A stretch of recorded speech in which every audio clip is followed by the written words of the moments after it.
কেন্দ্রীয় প্রকল্পসমূহ।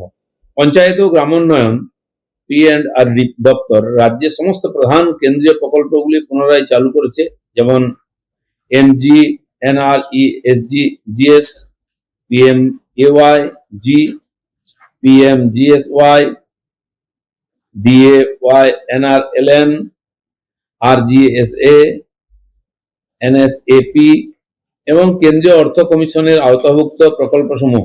কেন্দ্রীয় সরকার এই প্রকল্পগুলির জন্য তাদের প্রদেয় অংশের বরাদ্দ করাও ইতিমধ্যে শুরু করেছে। একাধিক ফান্ড আমাদের কাছে এসছে।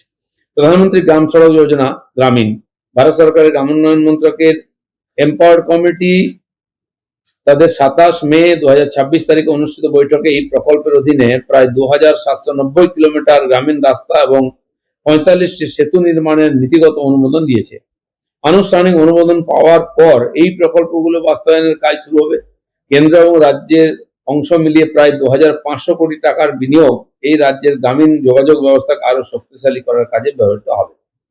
মহাত্মা গান্ধী জাতীয় গ্রামীণ কর্মসংস্থান নিশ্চয়তা প্রকল্প 2022 সালের মার্চ মাস থেকে বন্ধ থাকার পর রাজ্যে মহাত্মা গান্ধী জাতীয় গ্রামীণ কর্মসংস্থান নিশ্চয়তা প্রকল্পের কাজ পুনরায় দ্রুত চালু হতে চলেছে। প্রায় 2.56 কোটি জব কার্ডধারী মজুরিযুক্ত কর্মসংস্থান তৈরির লক্ষ্যে সমস্ত গ্রাম পঞ্চায়েতে এই প্রকল্পের কাজ শুরু হবে।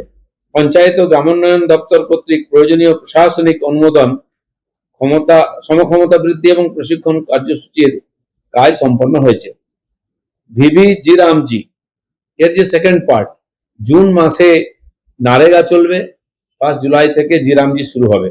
সারা দেশে 1 জুলাই 2026 থেকে বিকশিত ভারত গ্যারান্টি ফর রোজগার অ্যান্ড আজীবিকা মিশন গ্রামীণ চালু হবে। সমস্ত প্রস্তুতিমূলক কাজ, যেমন প্রকল্পের বিজ্ঞপ্তি জারি, বিভিন্ন নিয়ম প্রণয়ন, শেয়ারিং কমিটি গঠন এবং সমস্ত অংশীদারদের প্রশিক্ষণ ইতিমধ্যেই চলছে। নতুন নির্দেশাবলী মোতাবেক যোগ্য জব কার্ডধারী পরিবারগুলি এক অর্থবর্ষে 125 দিনের মজুরিযুক্ত কর্মসংস্থানের অধিকারী হবেন এবং আইন নির্ধারিত 60টি কর্মহীন দিনের সংস্থানও থাকবে। প্রকল্পের খরচ কেন্দ্র রাজ্যের মধ্যে 60-40 অনুপাতে ভাগ হবে। আশা করা হচ্ছে যে এই প্রকল্পের বার্ষিক ব্যয় 12,850 কোটি টাকা অতিক্রম করবে। গ্রাম পঞ্চায়েতগুলি বর্তমানে কার্যকরী নয়, সেখানে জেলা শাসকদের নিরবিচ্ছিন্ন পরিষেবা নিশ্চিত করার নির্দেশ দেওয়া হয়েছে। আপনারা জানেন, গতবারের পঞ্চায়েত নির্বাচন লুটপাট করে টিএমসি সব জিতেছিল।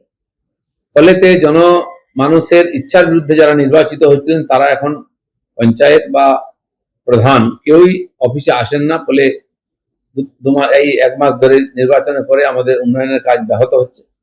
সেজন্য তার বিকল্প ব্যবস্থা কি হতে পারে, জেলা আমাদের ডিএমদের আমরা বলেছি বিকল্প ব্যবস্থা করে যে ফান্ড গেছে তার কাজ শুরু করতে, বা আগের যেসব টেন্ডার ইত্যাদি ছিল সেগুলো কাজগুলো চলছিল, বন্ধ হয়ে গেছে, সেগুলো চালু রাখেন। যারা জনদোষের ভয়ে আসছেন না তাদের ব্যাপারে পরে ব্যবস্থা নেওয়া যাবে। সমস্ত প্রধান গ্রামোন্নয়ন প্রকল্পগুলি স্বচ্ছতা ও দায়িত্ব বৃদ্ধি, সামাজিক নিরীক্ষা, অভিযোগ নিষ্পত্তি ও ডিজিটাল প্রশাসনিক ব্যবস্থার যথাযথ পর্যালোচনা ও সশক্তিকরণের কাজ চলছে। এই বিষয়গুলো আমরা জোর দিয়েছি যাতে পরবর্তীকালে একই ধরনের অভিযোগ না আসে। এই কয়েকটি বিষয় আপনাদেরকে বিজ্ঞপ্তি আকারে বলার ছিল, সেটা আমি জাস্ট তুলে ধরলাম। বর্তমান পর্যন্ত আমরা কি করেছি বা করতে যাচ্ছি এই ব্যাপারে। আর পঞ্চায়েত ব্যাপারে যদি জানার থাকে আপনার প্রশ্ন হতে পারে, না হতে পারে, ওখান তো ফটাফট তো হয় না। আমাদের কাছে তথ্য এসে গেলে আমরা ডিপার্টমেন্টকে বলবো যে এই আমাদের কাছে পরিস্থিতি আছে, আপনারা বাড়ান, কমান বা এটাকে জুড়ুন, কাটুন। সেই ব্যাপারটা পুরো খুলে দেখার জন্যই আপাতত কাজ শুরু হচ্ছে। আমাদের ডিপার্টমেন্ট থেকে আমরা করছি, পরবর্তীকালে এটা উপর থেকে অনুমতি না হয়। ওই জন্য এই যে অনেকগুলো মেজর নিয়েছিলাম আমরা ব্যবস্থা, যে ফিডব্যাক আমাদের কাছে এসছে মনিটরিং এর পরে যে এই জায়গায় সমস্যা হয়েছে, সেগুলোকে ঠিক করার চেষ্টা হচ্ছে। এবারে সমস্ত জায়গায় আমাদের বিধায়কদেরকে যুক্ত করতে বলা হচ্ছে। যেমন অ্যাডমিনিস্ট্রেটিভ মিটিং এ মাননীয় সিএম বলেছেন, ডিএমদের মিটিং এ তাদেরকে ডাকাও হয়েছে। সেখানে আমিও আমার জেলাতে ছিলাম মেদিনীপুরে, তাদেরকে নির্দেশ চিফ সেক্রেটারি দিয়ে দিয়েছেন যে সমস্ত উন্নয়নের কাজে বিধায়কদেরকে যুক্ত করতে হবে। এবং বিডিওদেরকেও তাই বলা হয়েছে, যে বিডিও যে বিধায়কের আন্ডারে আসেন তিনি সমস্ত উন্নয়নের কাজ যোজনার ক্ষেত্রে সেখানে তাকে অংশীদারি করে ডাকবেন।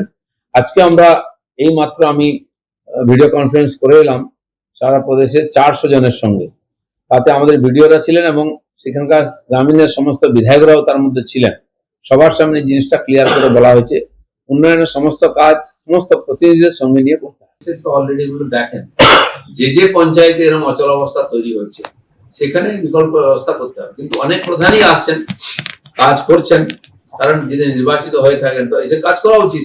জনতাকে সুবিধা দেওয়ার জন্য, উন্নয়নের জন্য তাদেরকে লোকেরা নির্বাচিত করেছে। যারা অনৈতিকভাবে নির্বাচিত হয়েছেন তারা অধিকার হারিয়ে আসছেন না, বাকি পঞ্চায়েত ব্যবস্থা আছেই, নির্বাচিত হবে, সেটা কাজ করুক। অভিযান আমাদের তরফ থেকেও আছে এবং ইদানিং গত কয়েকদিনের মধ্যে অনেকগুলি সংস্থা এসছেন যারা বড় বড় হাউসিং তৈরি করেন। তারা চাইছেন রুরালে কম দামে মিডল ক্লাসের জন্য ফ্ল্যাট তৈরি করতে, সে বহুতল হতে পারে, অন্যভাবে হতে পারে। তারা একটা এমও করতে চান আমাদের দপ্তরের সঙ্গে, তারা প্রপোজাল দিয়েছেন। আমরা এখন ওটা ডিসকাস করিনি। আগের যে ব্যবস্থা ছিল আপনি দেখেন অনেক জায়গায় এরকম বিল্ডিং তৈরি হয়েছে, হাউসিং তৈরি হয়েছে, লোকালি বিডিওরা জায়গা দিয়ে দেবেন তাদেরকে, পঞ্চায়েতে যে জায়গা পড়ে আছে, যাতে সেখানে উন্নয়ন হয়। বহু জায়গায় অনিয়মিত ভাবে বিল্ডিং তৈরি হচ্ছে, রাস্তাঘাট ঠিক মতো হচ্ছে না। ব্যবস্থিত জায়গা হোক, খোলা জায়গায় সুন্দর স্বাস্থ্যকর পরিবেশে মানুষ থাকুন, সেরকম ব্যবস্থা সেই সমস্ত সংস্থাগুলোকে ডেকে আমরা বসে তার সঙ্গে কথা বলবো। কিছু কিছু বিষয় আমরা আমাদের কাছে কমপ্লেনও আসছে, সেগুলো বলে দেবো। বাকি ডিপার্টমেন্ট থেকে কিছু জায়গা বেছে নেওয়া হবে যেখানে এই ধরনের ঘটনা আছে, সমস্যা আছে মনে হচ্ছে, তাহলে একটা বাস্তব পরিস্থিতি বোঝা যাবে কি অবস্থায় আছে। সাধারণ মানুষই বাড়ি দরজা ভেঙে বার করছে, আমাদেরকে যেতে হয়নি বা পুলিশকে যেতে হয়নি। মানুষ জানতো যে তাদের জন্য সামগ্রী এসছে, আইলার সময় থেকে এই ধরনের ঘটনা জানা গেছে, তো সেই জন্য সেটা ব্যবহার হচ্ছে। আমরা যেখানে কমপ্লেন পাচ্ছি, কমপ্লেন হলে পুলিশও রিকভারি করবে, বাকি তো পুলিশকেই সুযোগ দিচ্ছে না, মানুষই তার কাজ করে নিচ্ছে, কারণ তাদের অধিকার লুণ্ঠিত হয়েছে। পঞ্চায়েত দপ্তর, পঞ্চায়েত ব্যবস্থা ভারতবর্ষের একটা ঐতিহাসিক পৌরাণিক ব্যবস্থা। পঞ্চদেব বলা হতো পঞ্চায়েতকে, পঞ্চরত্ন বলা হতো। সমাজের 4 জাতি থেকে 4 জন প্রতিনিধি হতেন, তারা সমাজের বিভিন্ন সমস্যা সমাধান করতেন। এবং পঞ্চম ব্যক্তি ট্রাইবাল সোসাইটি বা আদিবাসী সমাজ থেকে আসতেন, যেখানে থাকতো আদিবাসী সমাজ। আর এরাই সেখানকার আইন কানুন থেকে, উন্নয়ন থেকে আরম্ভ করে সামাজিক সম্পর্ক, বিধিবিধান সাধারণ মানুষ মেনে নিত। পরে পঞ্চায়েত রাজ, গ্রাম স্বরাজের নাম আসে। আর গান্ধীজি পর্যন্ত এর উপরে বিশেষ জোর দিয়েছেন, গ্রাম বিকাশের জন্য পঞ্চায়েত রাজের উপরে। মাননীয় অটলজি যখন প্রধানমন্ত্রী ছিলেন সেই সময় এই পঞ্চায়েতের রাজকে লাগু করে, আমি আন্দামানে ছিলাম, সেখানেও লাগু করা অনেকটা সফল হয়েছে, কিন্তু অনেকটা সফল হয়নি। পঞ্চায়েতে যেমন সম্ভাবনা আছে তেমন সমস্যাও আছে। এই যে প্রায় কত হাজার, 40-45 হাজার গ্রাম আছে না, তাই এরকম প্রায় 60,000-এর কাছাকাছি বুথ আছে আমাদের যারা পঞ্চায়েতের মধ্যে আছেন। এই বিশাল ব্যবস্থা, বেশিরভাগ লোক এর সঙ্গে যুক্ত আছে। এই মানুষের জীবন স্তর যদি উন্নত হয় তাহলে পরিবর্তন হবে। তো সেই জন্য বাংলার মানুষের, গ্রামীণ মানুষের জীবনে যদি পরিবর্তন হয় তাহলে বাংলার পরিবর্তন হবে, তাহলে দেশেরও পরিবর্তন হবে। আমাদের সেই কঠিন কাজটা সরকার দিয়েছেন, চেষ্টা করছি। আমাদের এই ডিপার্টমেন্টে এখনো প্রায় 11,000-এর বেশি পদ খালি আছে। গত ক্যাবিনেট মিটিং এ আমরা 6,500 মতো পদের জন্য অনুমতি চেয়েছিলাম নিয়োগের জন্য, সেটা পেয়েছি। কিন্তু আমাদের যেটা দেখে মনে হলো যে 11,000 পদ একসঙ্গে যদি নিয়োগ না হয় তাহলে কাজ সুচারুরূপে চলবে না। কারণ কেন্দ্র সরকার, মাননীয় মোদীজির নেতৃত্বে যে সরকার চলছে, তিনি নিজে গ্রাম বিকাশের কাজ দেখছেন। বিশেষভাবে গ্রামে অধিক পয়সা দিয়ে জীবনে গতি আনার চেষ্টা হচ্ছে। একাধিক প্রকল্প সাধারণ মানুষের জীবন পরিবর্তনের জন্য পঞ্চায়েতের মাধ্যমে যাচ্ছে। তাই পঞ্চায়েত ব্যবস্থা আর সাবলীল হোক, দুর্নীতিমুক্ত হোক, সচল হোক, এটা যেমন মাননীয় মোদীজি চান, আমরাও চাই।